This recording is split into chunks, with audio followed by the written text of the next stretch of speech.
പല പള്ളികളിലും തറാവീഹ് നമസ്കാരം അത് മൊബൈൽ ഫോണിലൂടെ നോക്കിക്കൊണ്ട് ഖുർആൻ പാരായണം ചെയ്യുന്നുണ്ട്. അത് തറാവീഹിലല്ലെങ്കിലും മറ്റുള്ള സുന്നത്ത് നമസ്കാരങ്ങളിലാണെങ്കിലും ഖുർആൻ ഫോണിലൂടെ നോക്കി ഓതാൻ പറ്റുമോ? നമസ്കാരത്തിൽ സുജൂദിൻ്റെ സ്ഥലത്തേക്കല്ലേ നോക്കേണ്ടത് എന്നാണ് അവരുടെ ചോദ്യം.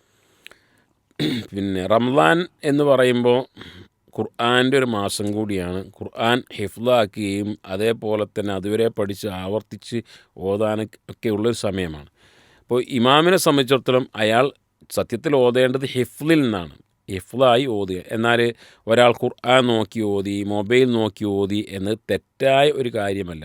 പ്രത്യേകിച്ച് സുദീർഘമായി ഓതണം എന്ന് വിചാരിക്കുന്ന ഒരാൾക്ക് അയാൾക്ക് വേണ്ടത്ര ഹിഫ്ള് ഇല്ല എങ്കിൽ ഇതേപോലെ ഖുർആനിലോ മൊബൈലിലോ ഒക്കെ നോക്കി ഓതാവുന്നതാണ്. പക്ഷേ അവിടെ ശ്രദ്ധിക്കേണ്ട ഒരു കാര്യം, പലപ്പോഴും ചില പള്ളികളിലൊക്കെ ഇമാമ് ഹിഫ്ളിൽ നിന്ന് ഓതും, എന്നാൽ ബാക്കിൽ നിൽക്കുന്ന ആൾ കയ്യിൽ മൊബൈൽ പിടിച്ചുകൊണ്ടോ അല്ലെങ്കിൽ മുസാഫ് പിടിച്ചുകൊണ്ടോ അതിലേക്ക് നോക്കുന്ന ഒരവസ്ഥ ഉണ്ടാകാറുണ്ട്.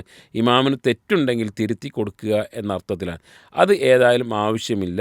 ഇവിടെ നമ്മൾ ഇമാമിന് ഹിഫ്ള് കുറവാണ് എങ്കിൽ വേണമെങ്കിൽ മൊബൈൽ എടുക്കാം എന്ന് പറഞ്ഞത് പിന്നെ ഇമാമിനെ സംബന്ധിച്ചതാണ്.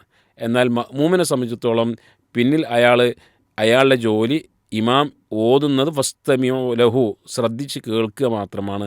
അവർ കയ്യിൽ ഖുർആൻ പിടിച്ചുകൊണ്ട് ഓതേണ്ടതില്ല, നോക്കേണ്ടതില്ല.